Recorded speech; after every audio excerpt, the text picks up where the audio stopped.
Ya me va usted a disculpar, señor Montoro, señor ministro, pero aunque usted nos ha dicho esta mañana de qué cosas teníamos que hablar esta tarde y nos ha indicado que esta tarde debíamos de hablar en el debate si no queríamos poner palos en la rueda a la política del Gobierno, creo que repito textualmente sus palabras, nos ha dicho que para hacer eso, para ser buenos, teníamos que hablar de cuánto vamos a crecer en este ejercicio próximo y nos ha insistido mucho en que lo que hacen los buenos es no poner palos en la rueda, como digo, y hablar de cuánto vamos a crecer.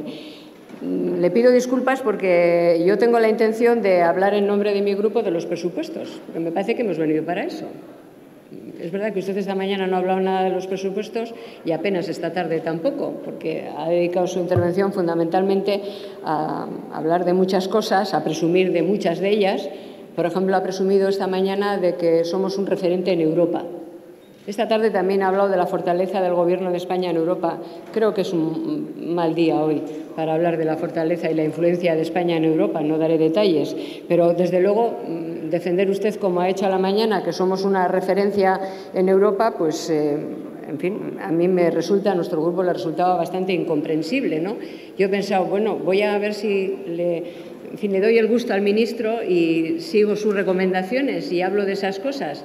Y cómo construyo un discurso hablando de cuánto vamos a crecer y de que somos una referencia en Europa. Y claro, se me ocurrían cosas que no me motivaban nada. ¿Somos una referencia porque tenemos 6 millones de parados? ¿Somos una referencia porque nuestra deuda pública está ahora mismo prácticamente, va a estar el año que viene en el 100% del PIB? ¿Somos una referencia porque, según todos los informes, Caritas se ha citado aquí, pero no son los únicos, la pobreza crece en España de una manera absolutamente incontrolable y de una manera absolutamente inasumible? ¿Somos una referencia porque está institucionalizada la corrupción política? ¿Somos una referencia? No, no somos una referencia en todas esas cosas, que es lo que somos, porque estas cosas que acabo de decir son ciertas, no me las negará usted, no creo que seamos un ejemplo para Europa.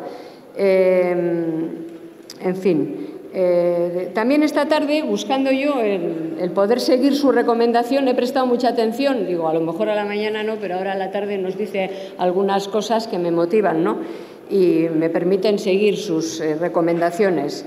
Esta tarde usted nos ha dado algunas clases, o por lo menos ha intentado darnos unas clases. Es verdad que el aprovechamiento de los alumnos pues nunca es lo que el profesor pretende, ¿no? Y es verdad que una parte de la clase que usted daba y por la forma que la daba estaba más bien dirigida a decir hay que ver qué malos alumnos me ha tocado y qué torpes, ¿no? Porque la forma en la que usted nos hace las recomendaciones pues dice, me han tocado el batallón de los torpes, ¿no?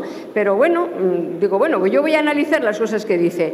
Dice, por ejemplo, lo que ha perjudicado fundamentalmente a las personas más desfavorecidas en España, ha dicho usted, no es la política económica, sino la crisis.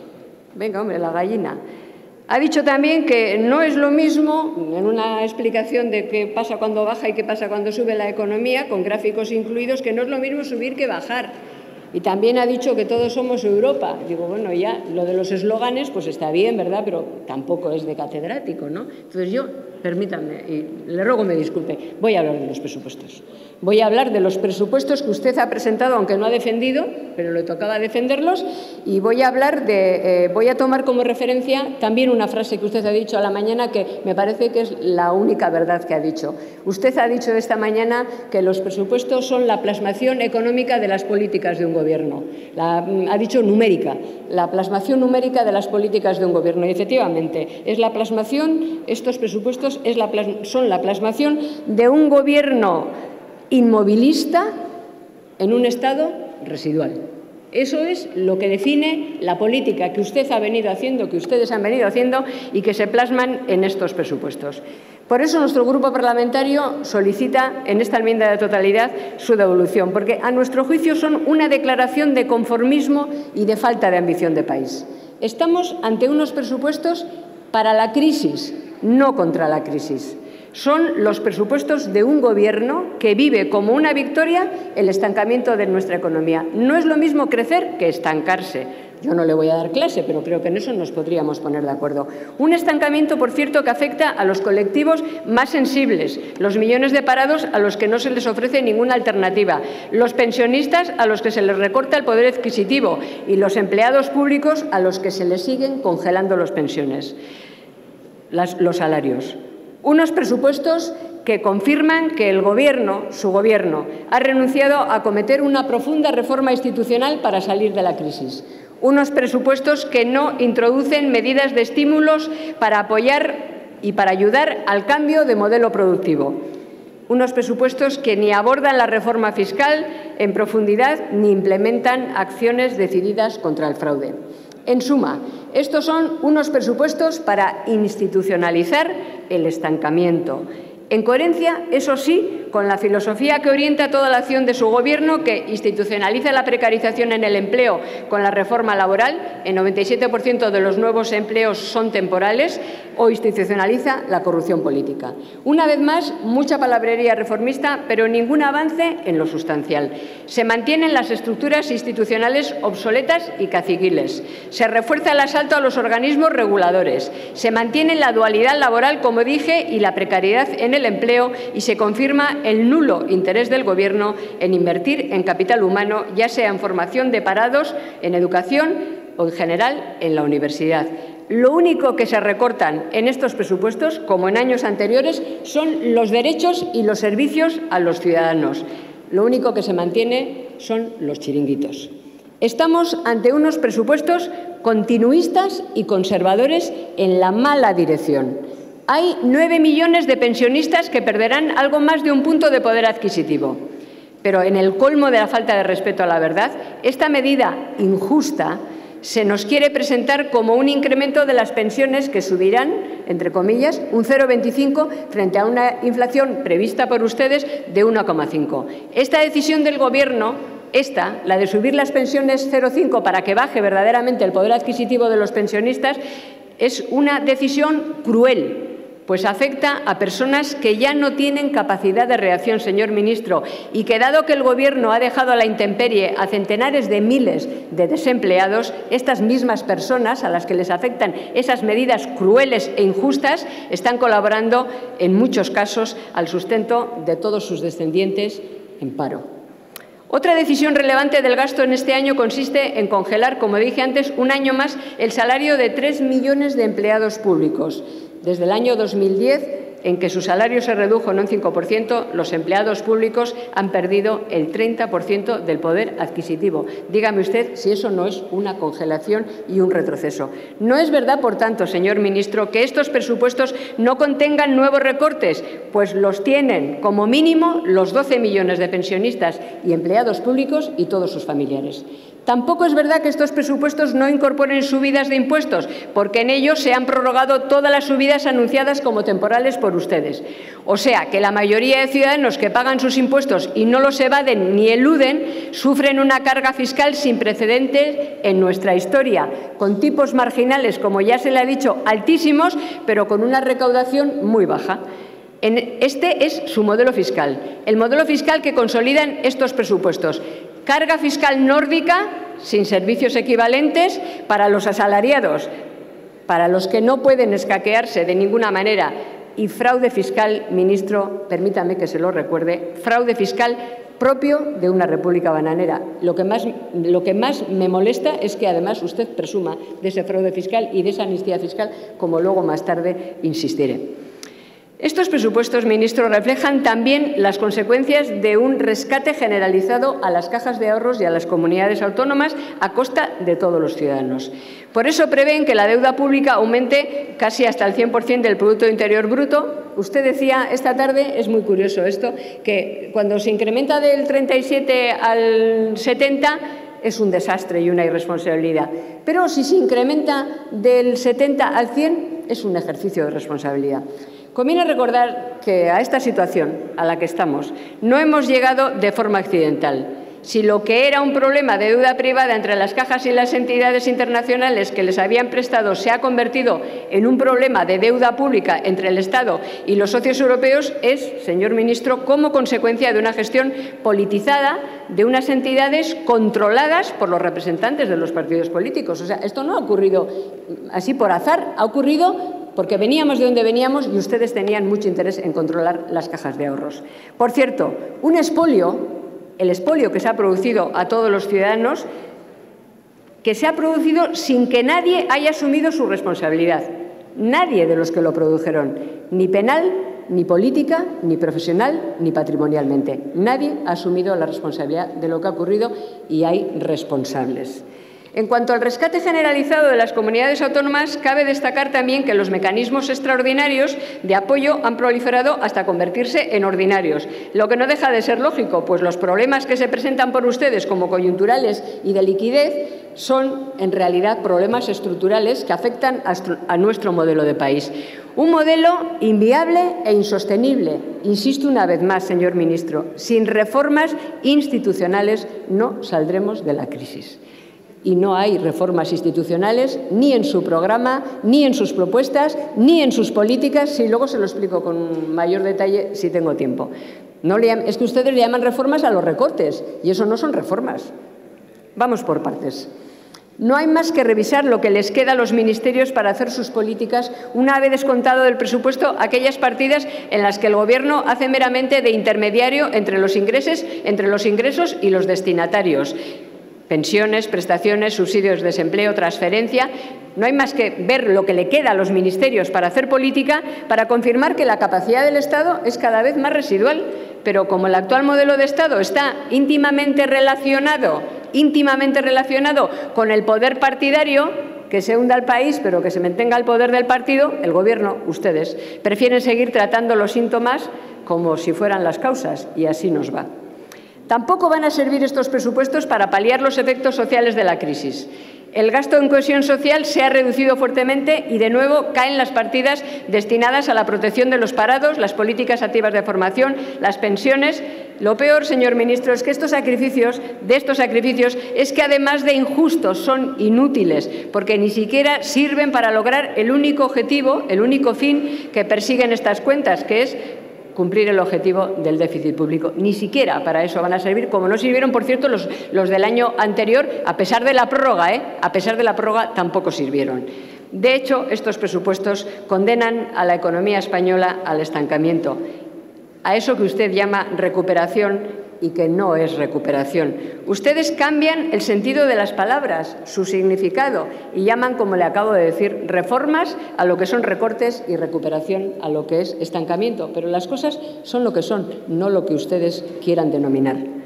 Desde nuestro grupo parlamentario venimos proponiendo un recorte selectivo que respete el gasto productivo y social del Estado. Un recorte no general, sino selectivo y que respete el gasto social y productivo del Estado, que vaya unido a políticas de estímulo y a reformar nuestro modelo productivo. Pero eso solo será posible si se acomete una profunda reforma de las estructuras administrativas y los entes públicos, una reforma fiscal en profundidad y si se intensifica la lucha contra el fraude fiscal. Evidentemente, señor ministro, no ese es el camino por el que quiere transitar el Gobierno del Partido Popular. No hay más que ver la reforma local que la semana pasada analizábamos en esta Cámara. Nos sirve como ejemplo para confirmar cómo entienden ustedes la reforma de las administraciones públicas. Le dije que le iba a poner un ejemplo y me viene bien el debate que tuvimos la semana pasada. Ustedes, la reforma de las administraciones locales, le llaman a mantener los chiringuitos de poder, diputaciones y otros entes, a vaciar de contenido las instituciones que eligen directamente los ciudadanos, o sea, los ayuntamientos los eligen los ciudadanos pero les quitan las competencias, y a reforzar el poder y el presupuesto de aquellas instituciones que controlan directamente a través de los partidos políticos. Desde que ustedes han llegado al Gobierno, el presupuesto de las diputaciones ha subido el 13%, a la vez se ha recortado en políticas de empleo, en políticas sociales, en políticas educativas, en políticas de dependencia. Es una opción y ustedes han optado por mantener los chiringuitos y por recortar las prestaciones. Ya lo sabemos, gobernar es decidir, pero lo que hacen lo hacen porque prefieren, insisto, mantener el poder del partido, que no se hunda el partido aunque se hunda el país. Yo le pregunto, señor ministro, ya que estamos en clase, ¿cuántos años hemos de vivir en el estancamiento? ¿Cuántas generaciones han de fracasar? ¿Cuántas oportunidades hemos de perder para que comprendan ustedes que de la crisis solo se sale con una profunda reforma de las instituciones? ¿Qué tiene más que pasar? Para que ustedes lo comprendan y para que no nos digan, cuando planteamos la reforma de las instituciones, que ahora toca la economía, como si se pudiera disociar y como si fuéramos capaces de salir de esta crisis sin resolver profundamente, sin reformar profundamente nuestras instituciones. Los presupuestos, como digo, reflejan el carácter cada vez más residual del Estado. Aunque parecen tener una gran dimensión y, por tanto, una gran capacidad de actuación, nada más lejos de la realidad. Se lo dije antes, descontadas las transferencias, a los ministerios les queda aproximadamente el 3% del PIB, o sea, el presupuesto de la Generalitat de Cataluña, para hacer políticas que contribuyan a la igualdad y a la cohesión de todos los españoles. Eso no, la imagen de un Estado residual. Así nos encontramos con que partidas esenciales, como las de educación y sanidad, sobre las que cada año mantenemos el ritual de analizar si suben o bajan, nos encontramos con que son partidas verdaderamente ridículas. Lo que nos lleva a alertar nuevamente, señor ministro, sobre las consecuencias de una política que ha desmantelado el Estado y le ha dejado al Gobierno sin capacidad para garantizar la cohesión y la igualdad entre todos los españoles. Estos presupuestos se basan, además, en un escenario macroeconómico que certifica el estancamiento y que ustedes venden, como le decía, con fingido entusiasmo, como si fuera la recuperación. Es verdad, ministro, reconózcamelo, que la credibilidad de las previsiones y medidas del Gobierno ha quedado en entredicho tras el incumplimiento reiterado del compromiso del déficit también en el año 2012. Este es el panorama que nos espera en España si ustedes no rectifican, pues la mayoría de los países que han aplicado esas políticas de recortes generalizados han caído en un círculo vicioso de recesión, déficit público, recortes y más debilidad económica que ni siquiera les ha permitido cumplir con los objetivos del déficit. Este es el camino en el que ustedes nos han metido a nuestro país. Además, las previsiones de crecimiento del Producto Interior Bruto de los organismos internacionales son peores, usted lo sabe, que los que el Gobierno ha plasmado en los presupuestos. La cuestión no es baladí, ministro, porque si el Producto Interior Bruto fuese menor de lo esperado, implicaría menos ingresos tributarios, menos cotizaciones sociales, mayores gastos por desempleo y se verían afectadas partidas presupuestarias fundamentales. O sea, pasarían de ser un problema de macro a ser un problema micro, de eso que algunos colegas que han hablado antes de mi intervención le explicaban a la gente en su sueldo o en su pensión. Esas desviaciones le afectan muchísimo, hasta el extremo de que no pueden llegar a final de mes.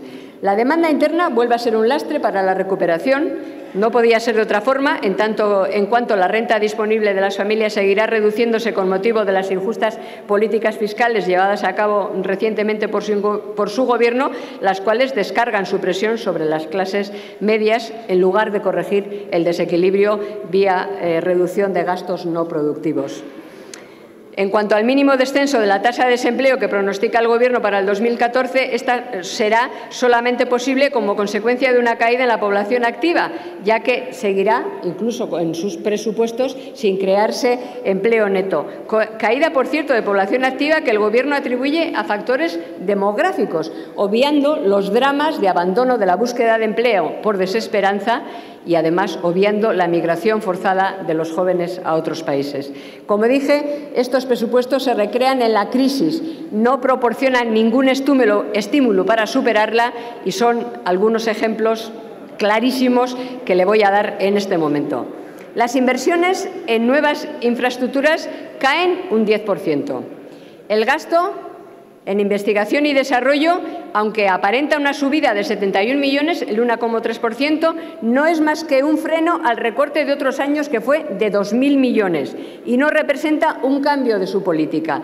La Carta de la Ciencia pide incrementos de 636 millones durante 3 años para garantizar el sostenimiento del sistema.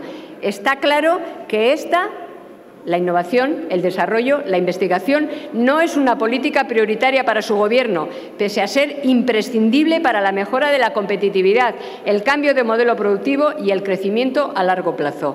Pero, como gobernar es decidir, ustedes prefieren invertir en pasado, no invertir en investigación y en desarrollo y invertir en mantener las diputaciones.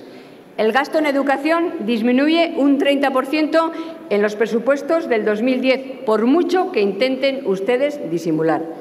El gasto del Ministerio de Industria, Energía y Turismo, incrementa un 26,4%. ¿Pero por qué incrementa un 26,4% el gasto del Ministerio de Industria y Energía?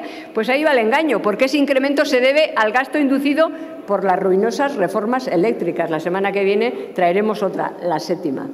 La conclusión es que el publicitario cambio de modelo de nuestra economía tampoco va a financiarse en este ejercicio. Estos presupuestos no servirán para paliar tampoco los efectos sociales de la crisis, ya que el gasto en cohesión social también se reduce y se consolidan los recortes previos. De nuevo, los ejemplos en esta materia son numerosos. Aunque la cifra para desempleo crece aparentemente en un 10,1% sobre el presupuesto anterior, aquella partida, la del presupuesto anterior, que ya denunciamos que era irreal, hubo de modificarse para poder hacer frente a los pagos. Alguien le decía antes, es que no se puede comparar este presupuesto con el otro porque han tenido que irse haciendo presupuestos complementarios, luego no es comparable. Y ese incremento, a pesar de que las medidas antisociales aprobadas a lo largo del 2013 endurecieron los requisitos para acceder a las ayudas y rebajaron la cuantía a percibir por los desempleados. La partida de gasto previsto tampoco podrá cumplirse a pesar de que los nuevos parados tendrán menos derechos gracias a su política y cobrarán una cuantía inferior y por un tiempo más corto. Eso, aunque no hagan ustedes caso a lo último que ha pedido la COE, que ya veremos si le hacen caso o no.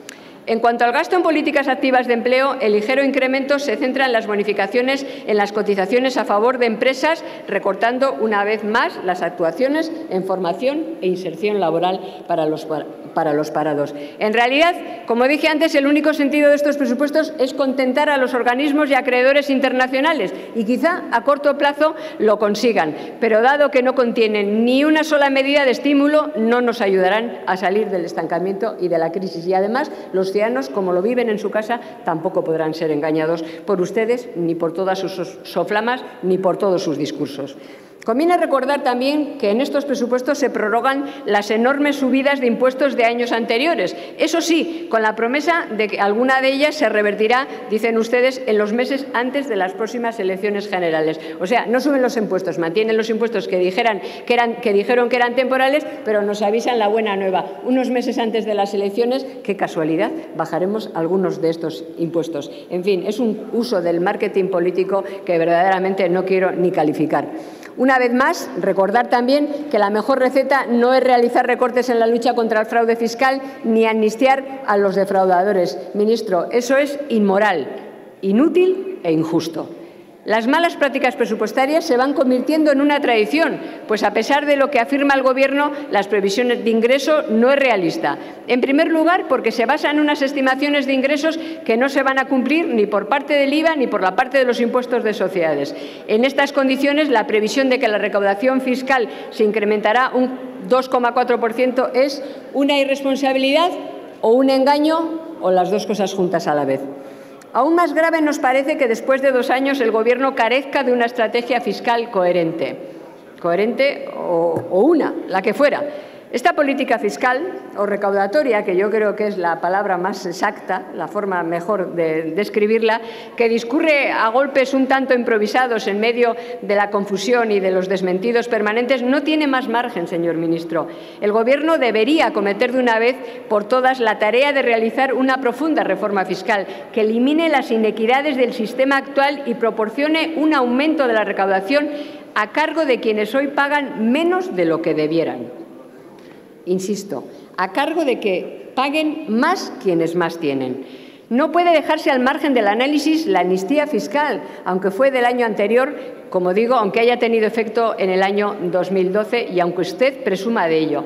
Mire, ministro, a los ciudadanos cumplidores, por recordarle la verdad de las cifras, aunque usted no quiera hablar de los presupuestos, a los ciudadanos cumplidores se les exigen tipos marginales nórdicos, como le dije antes, superiores al 50% en el IRPF, mientras que a los defraudadores se les ha pedido un tipo efectivo del 3%, libre de multas, intereses de demora o recargos de ningún tipo. ¿Le parece justo? ¿Cómo se puede justificar que se exija más a los que ya cumplen sin intentar que los que evaden asuman una parte de la carga? La parte sustancial, por cierto. Las amnistías fiscales violentan principios éticos. No me venga usted aquí a contar que otros ya lo hicieron. Ustedes la han hecho. Violentan principios éticos y constituyen, además de que violentan principios éticos, constituyen una renuncia a las responsabilidades de gestión tributaria del Gobierno.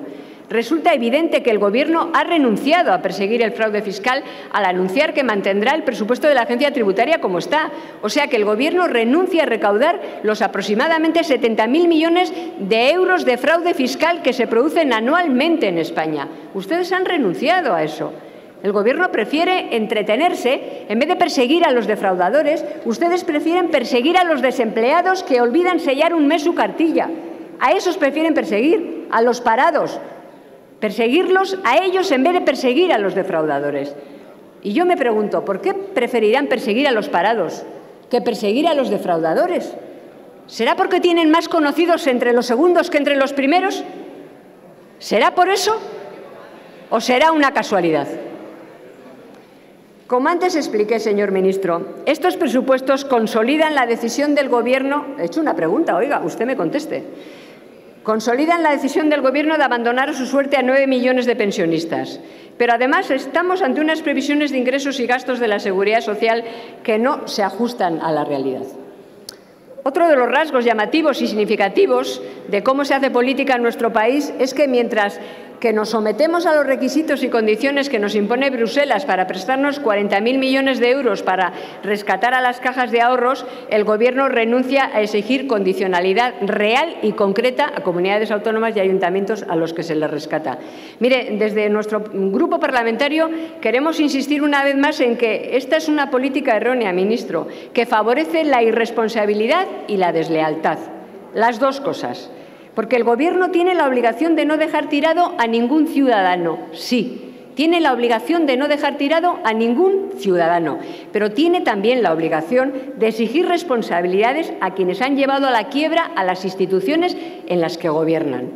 Pero en ese ámbito de rescatar instituciones, también se repite lo ocurrido en las cajas de ahorros que hace un momento les señalé. Se rescata a los responsables del siniestro, a los que verdaderamente son los responsables del siniestro que se ha producido, pero se deja tirados a aquellos que han sido esquilmados en sus ahorros, a los que no se les rescata nadie, porque nadie ha pagado por lo que hicieron en las cajas de ahorros.